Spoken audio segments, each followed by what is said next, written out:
Welcome to yet another episode of Türkiye Talks. Today we will be focusing on NATO enlargement. Question: Finland and Sweden have just applied to become members of NATO. Turkey expressed serious concerns and doubts about this prospect because of its relations with Sweden, especially, and Finland, and their support for groups that are doing terrorist activities inside Turkey and around Turkey. And this has become a long-standing problem between these countries, Turkey and Sweden especially. We will be focusing on NATO enlargement question as well as US relations with Greece. Greek Prime Minister is in the US. He is addressing US Congress and he's made some strong statements about Turkey as well. And today I'm leading this discussion, and I wanted to turn to my friend Bora Bayraktar so that he can tell us what the deal is with Turkey's approach. Why is Turkey reacting to Sweden and Finland's NATO memberships? Bora, what's happening? Turkey has supported, Ukraine. Turkey has become a strong sort of key player in this latest conflict. And, NATO members have frequently visited Ankara and had discussions with President Erdogan. But somehow these, the most recent application announcement by Finland and Sweden were met with some skepticism in Ankara, and President Erdogan had some strong words. Can you explain the context, and can you help us understand why Turkey is objecting? Yeah, thank you. As you have said, Turkey has repeatedly said there will be no quick approval to Swedish and Finland application for joining NATO. Mm-hmm. I think we should first of all remind everyone that Turkey has been a partner in NATO enlargement since 1990s, when the Soviet Union collapsed, when Eastern European countries wanted to join NATO. Mm-hmm. Turkey was there to help and accelerate this NATO enlargement. So in principle, we cannot say that Turkey is anti-enlargement. So in principle, this is not the case. So in Swedish and Finland applications, now Turkey is making a point which is ignored for many years by many European countries. It's not only Sweden and Finland, but also Germany, France, and many other countries, NATO members, Greece. They, in a way, supported some groups which are regarded as terrorists by European Union, by the US, and Turkey. Which is PKK. Mm-hmm.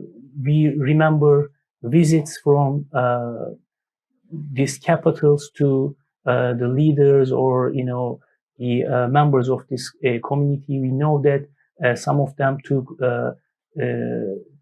shelter in these countries, in Paris, in Berlin.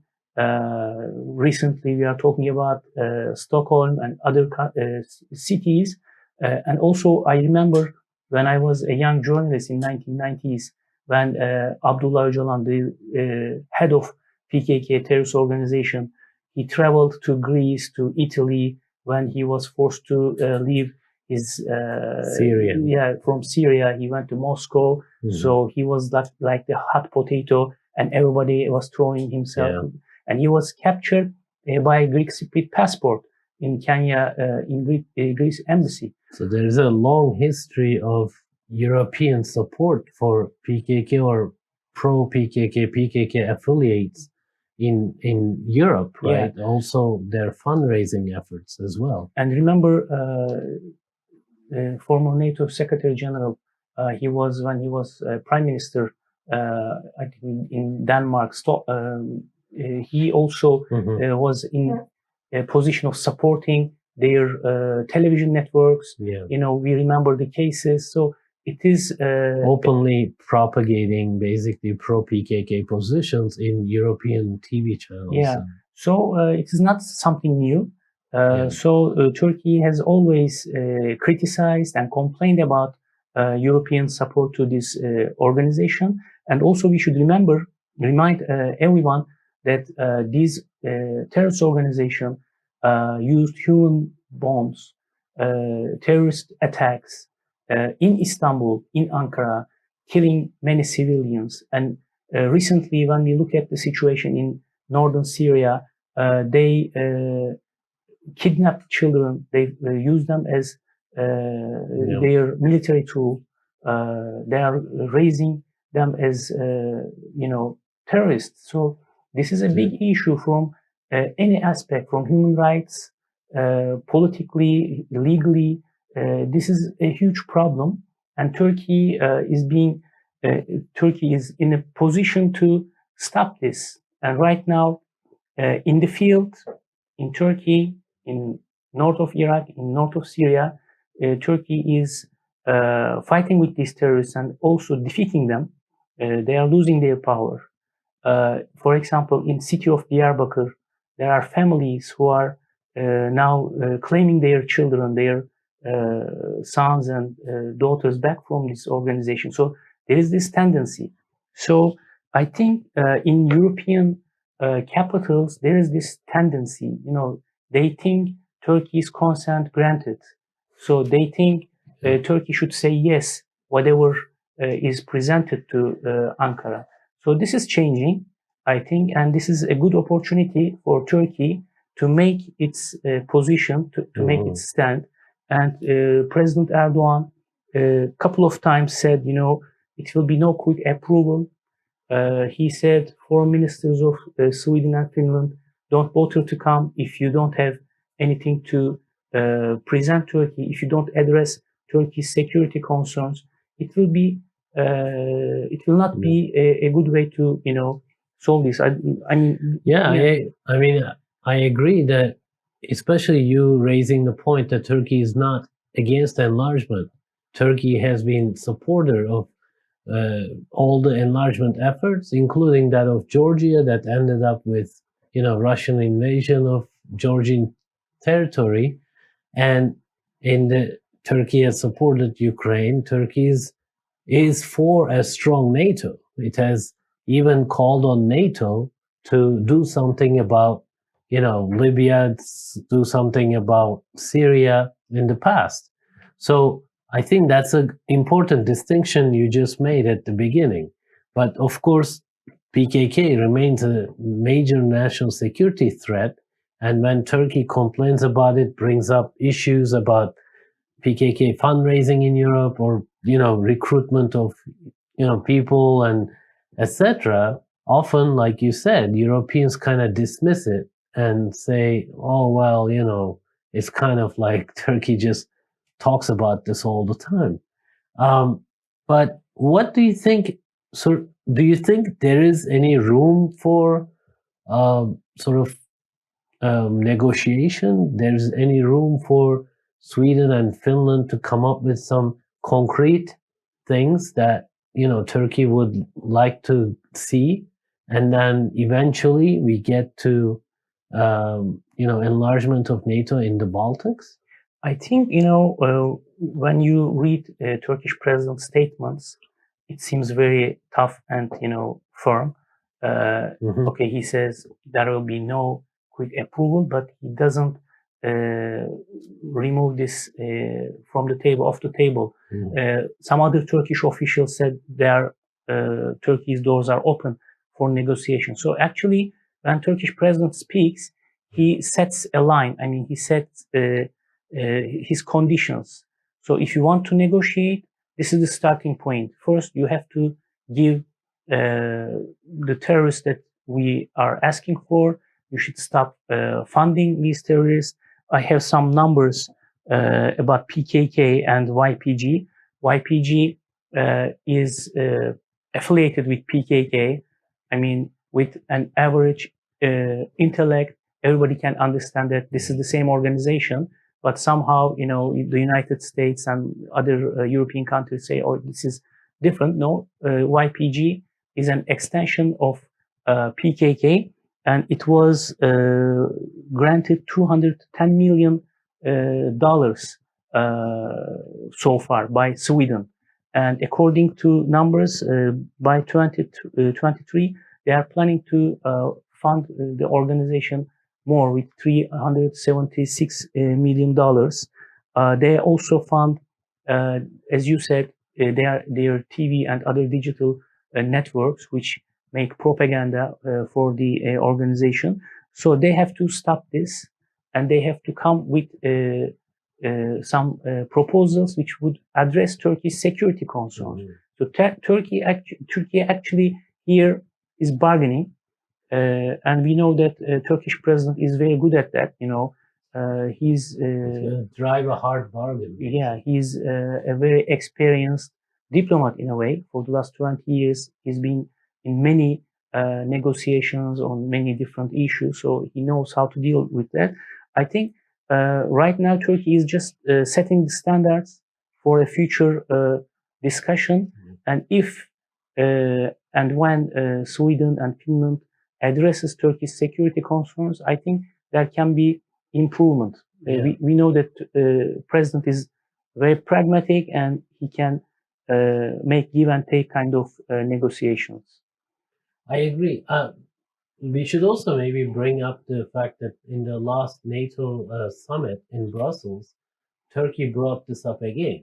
Terrorism, how the countries within NATO should cooperate against terrorism.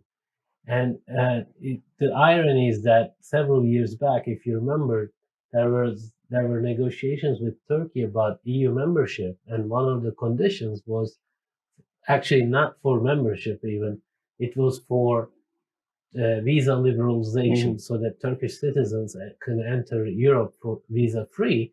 One of the top conditions of Europe was for Turkey to change the definition of terrorism, and Turkey said, sorry, this is a real thing. You guys are just taking this so lightly and ignoring our concerns, but this is a serious matter for us. And now the tables have turned, right? So Turkey is expecting Sweden and Finland, especially Sweden, to come clean on how they view terror groups. And it's not just PKK, right? I mean, others. Especially the Gülenist FETÖ organization, which initiated the military coup in 2016, 15th of July. So again, we have numbers. They gave status of refugee for them. They are political refugee asylum seekers. 253 in 2015. After the coup attempt, 738 in 2016, and 2017 more 700 people, FETÖ members, were granted asylum, political asylum in Sweden, and they are making propaganda. They are in a way provoking other people inside Turkey and manipulating. They are providing misinformation, disinformation, and trying to manipulate Turkish politics. So this is also very dangerous, and also they are trying to, work against what Turkey is trying to do for the stability of the region, for the country. So I think this should also be addressed by Sweden and Finland. Otherwise, I think Turkey will continue to do that to block this enlargement. Go ahead. I was going to ask you about this is our point of view, and this is how we see things from Turkey. But I think there is a tendency of putting Turkey in a position, framing Turkey's attitude, and put Turkey with Russia. So Turkey is blocking NATO enlargement because Turkey wants to help Russia, kind of narrative is I'm reading in international media. Maybe you would like to comment on that. Well, the NATO enlargement, NATO has been going through a lot of challenges. Like I mentioned earlier, the NATO summit in Brussels, there was an agreement among member nations to enlarge the concept of security, because there are new threats against the alliance coming from advanced technologies, in the area of cybersecurity, in potentially even in space in the future. There's disinformation campaigns that was influential in US elections, for instance. So these are non-classical security challenges, right? Like, it was initially built as an alliance against Russia. Turkey joined very early on, partly because Russia demanded, access to the Turkish straits, and Turkey felt really insecure about Russian advances. Turkey joined in the 50s, early 50s. So, but ever since now, we live in a very different world. NATO alliance is trying to figure out what threats are coming next. And with Russia's invasion of Ukraine, now we are seeing that all threats, classical sort of invasions, are not gone, issues. They're not in the past. They could happen even today. So in that context, Turkey said, terrorism, right? We need to focus on this as well. We can't just go by strong countries defining something as terrorism and not the other based on their interests, and still sort of keep and protect our alliance unity. So I think this has been a long-standing concern of Turkey. Of course, when it comes to Russia, Turkey wants a strong NATO alliance, from what I can observe, because it has supported every country that wanted to join so far, right? Even Georgia and I think Ukraine, Turkey has been supportive, while other nations within NATO, some of them were hesitant. Turkey has taken bolder steps. And Turkey has been kind of, maintaining strong relations with Russia, but also competing against Russia in multiple fronts, in Libya, Syria, Caucasus. It's not an easy relationship. You can't bring Turkey to be anti-Russia, right? Turkey doesn't want to be in that position. But at the same time, it's not like Turkey wants to save Russia despite its own actions. For Ukraine war, Turkey wants a quick resolution. So that's kind of, there's a bit of a divergence between US policy and Turkey's policy. US is saying that now we are going to support Ukraine no matter what until Russia is weakened and maybe Putin leaves, whereas Turkey wants a quick resolution. So these are policy differences between the two countries. But I don't think Turkey's objections are based on Russia, really. Turkey's logic is that, look, if we're going to have common defense, if I'm going to run to your help when you're under attack, and this is after Ukraine, this is a serious possibility, right? I mean, or potentially in the future, it could happen. So if that's going to happen, we need to agree on some fundamentals, basic definition of security parameters. So I think that's what's happening. Turkey will continue to have, good relations, try to have some decent relations with Russia, because it's not a power you can ignore. It's a, energy, giant. It exports a lot to Turkey in terms of tourists. There's trade relations, etc.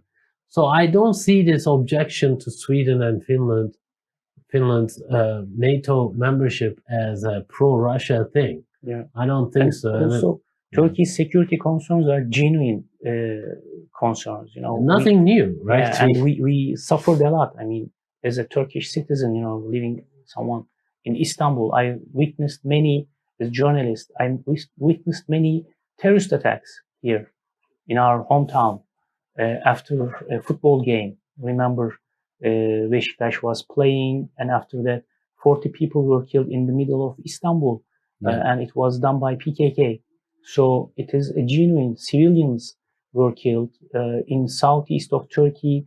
The organization took people hostages. They forced people to, do certain things that they against their will. So this is a genuine problem, and Turkey is trying to find a way to solve it. And if this organization didn't get support from these countries, it is not possible for them to survive. This is obvious. So I think, there's this context too. We have to remember, right, that Europeans have been looking at Turkey through the prism of human rights and democracy. Of course, those are important values, and Turkey needs to live up to them, tries to live up to them. But then there's also regional security threats and then terrorism threats.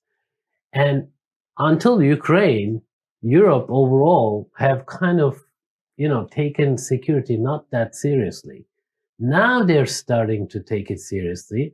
And in an environment where the United States says to Europe, look, you need to start thinking seriously about this. So I think hopefully there will be on the part of these Baltic countries and others to think more thoroughly about the balance between security and human rights and democracy. Just like you mentioned, terrorism ends all democratic rights and freedoms when, in the middle of major European cities like Istanbul, they end lives, they end people's freedoms, and no state can ignore this. So I'm hoping that there will be a serious conversation now going forward between Northern European countries who keep talking about democracy and human rights without much thinking about security, what that means. So I think this is, in that sense, Turkey saying, look, let's talk about this, what it means, before you can just come under the protection umbrella of NATO. I think this is going to be an interesting development, to be honest, to watch in the weeks and months ahead. At the same time, maybe I should also ask you, when I'm visiting now in Turkey, I'm normally based in Washington, and we do this virtually most of the time, Bora. But when I come to Turkey, one of the things that strike me is the perception that the U.S. is now favoring Greece over Turkey. U.S. used to sort of pursue a policy of balance between these two NATO allies. Can you perhaps maybe explain the Turkish thinking about the emerging U.S.-Greece relationship? Yeah, it's a very important subject people discuss, especially analysts, and it is also related to NATO stand.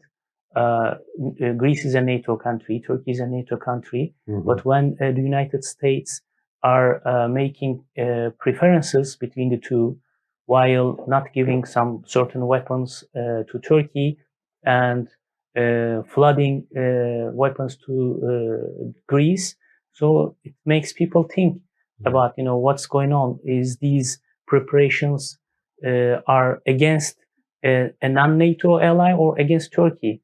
So the perception is what the United States is trying to do here by using Greece is containing Turkey with the military bases, by not putting using sanctions on some certain defense materials, military materials. So there is this tendency together with Sweden and Finland issue, with the past attitude of NATO, there are concerns about NATO, suspicions, and lack of trust is being built between the two sides. When we had problems at our border, NATO didn't apply the fifth article, which would grant support to Turkey. We remember what happened when Turkey asked for air defense systems, Patriots. So Turkey didn't get as much as they needed. So these are all questions. On the one hand, in principle, NATO talks about collective security, an indivisibility of security, but we see a selective actions by NATO countries. So we watched Greek Prime Minister's speech at the Congress. So sometimes without naming Turkey, he portrayed Turkey as a threat in the Eastern Mediterranean, while actually Turkey was the one which counterbalanced other countries like Russia, for example. Turkey is balancing Russia in Syria, in Libya. These are Mediterranean region, Mediterranean countries, also in Caucasus. So on the one hand, you have Turkey with its power, with its strength, and with its contribution to European security. Remember, Turkey has been instrumental in controlling the refugee issue. Also, Turkey, as I said, counterbalanced Russian expansion in the region, in Libya, in Syria. But they portray Turkey as a threat to European security, which is not true, which is not the case actually. So they're welcoming Greek Prime Minister at the Congress when he spoke about these things, increases the distrust and concerns in Turkey. Well, this kind of, congressional address is usually reserved for really major events, major leaders who want to make some, major speeches. And in the past, Israeli Prime Minister at the time, I was thinking about that actually. Netanyahu made a speech to a joint, session of Congress, and he actually took aim at President Obama at the time. There were major disagreements about Iran between Congress and Obama, especially the Republicans, etc. So the context has to be very important for something like this to happen. It's doubtful, the Greek Prime Minister has achieved much in that way to deserve that kind of address, that kind of reception by Congress. But besides that, we don't. It's a curious thing, right? The U.S. has been building some U.S. bases in Greece. Of course, United States has bases all around the world, and it's not such a weird thing to build something in a NATO country. But within NATO, for a long time, United States was careful about providing support to Turkey and Greece. They would try to make it somewhat equal so that, equilibrium between the two countries is not disturbed. But with the recent Greek purchases of Rafale, fighters from France, and Turkey now out of the F-35 program, and Greece is now asking for F-35s. So if this balance is kind of disturbed against Turkey, then we might see tensions increase in the Aegean Sea and the Eastern Mediterranean. And that's not in the interest of Europe. That's not in the interest of NATO. That's not in the interest of United States, or it shouldn't be, right? Especially given the larger security concerns emanating from Russia and others. So I hope that the United States starts thinking more seriously about this. F-16s that Turkey wants to buy from the United States, that shouldn't be much of a question, because Turkey is a NATO country, has been using F-16s for a long time. But if U.S. Congress feels like they need to give some sort of, concession to sort of Biden, if Biden administration feels like they need to give a concession to Congress, then they may have to give it on Greece or Cyprus, given Senator Menendez's opposition. So that has a potential also to disturb the balance between Turkey and Greece. So I mean, Biden is someone who knows Eastern Med issues really well, but without maybe intending to, they might cause more trouble in these waters if they end up subscribing to Prime Minister Mitsotakis's rhetoric. So I think the United States needs to play a more sort of role of a mediator or calming down the tensions in the region, not increase them by giving imbalanced support to Greece. And that's important for NATO's unity, right? Yeah. Isn't this the Biden administration, the one that wanted to kind of bring back NATO, bring back the West, and make sure NATO was united, etc.? Sorry to make this long, but I think this does play to the larger question of NATO unity and consensus, don't you think? Sure. Also, from Greek point of view, they should also understand that Turkey is not looking for tension and war with Greece. Turkey is looking for having good and balanced relations and peaceful atmosphere in Eastern Mediterranean and the Aegean Sea. And also, they should see and analyze what happened in Ukraine. Ukraine was supported verbally. They in a way challenged Russia. And when Russia invaded Ukraine, the country devastated, distracted, they suffered a lot. So by increasing tension, causing problems, it's not good for any country, any of the parties. Neither Turkey nor Greece need a war right now. So I think this should be also analyzed and understood by Greek government. Turkey opened its doors, open to negotiations. Turkey initiated exploratory talks with Greece. So Turkey is not after raising the tension in Eastern Mediterranean. And as you said, this is also important for NATO. If you have members competing with each other, having tension with each other, it's not good. And Russia and other actors will try to go and deepen this division in the future. So this is also should be taught and analyzed by the United States administration. I think there's also another aspect of, if you want to ensure a strong NATO, right?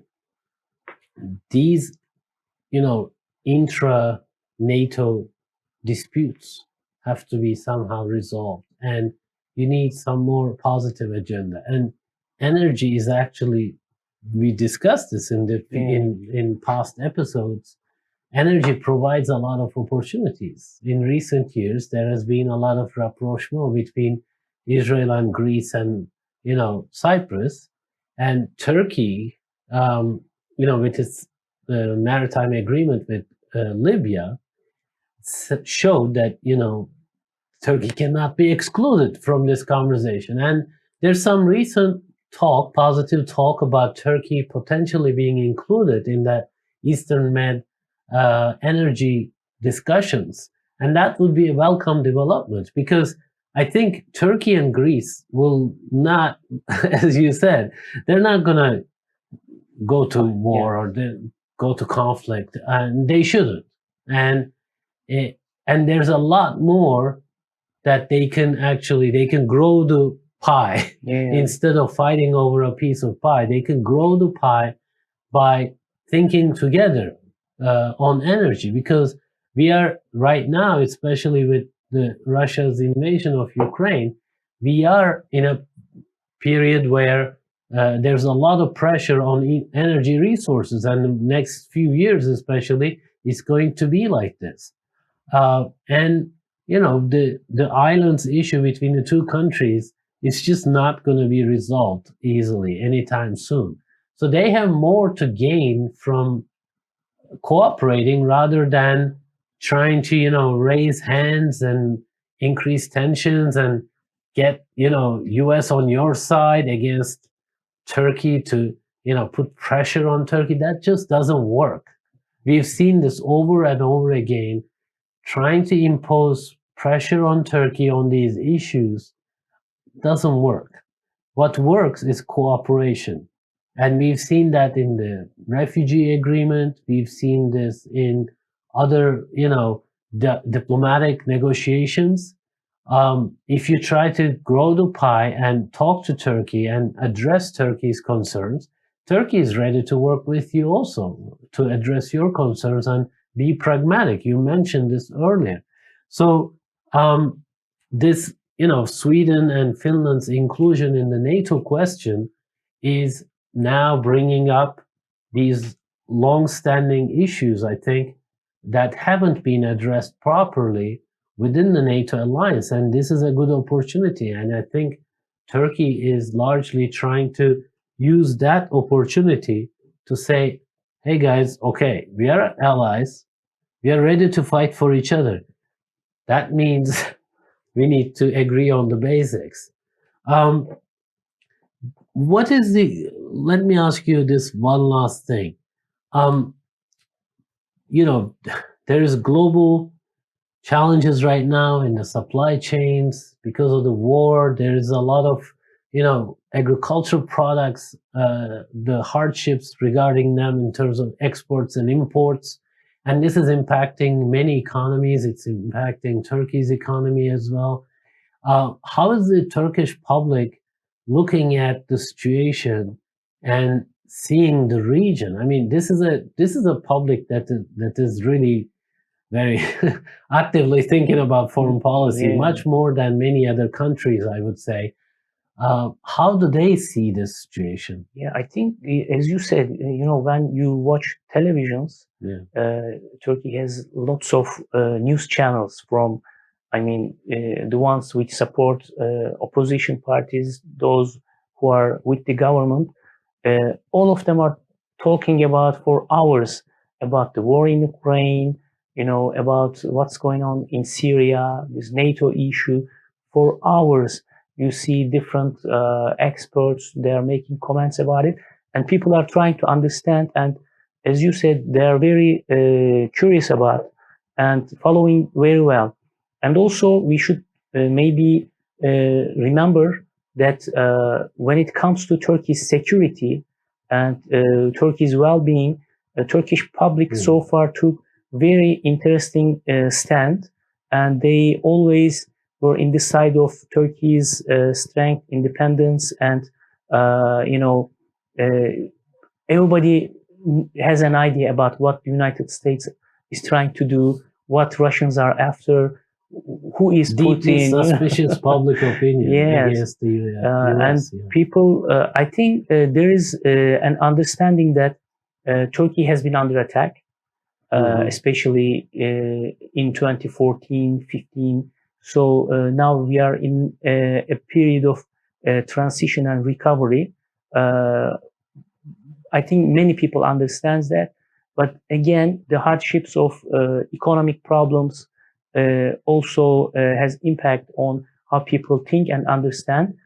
But I think from foreign policy point of view, I think the government has strong support behind it.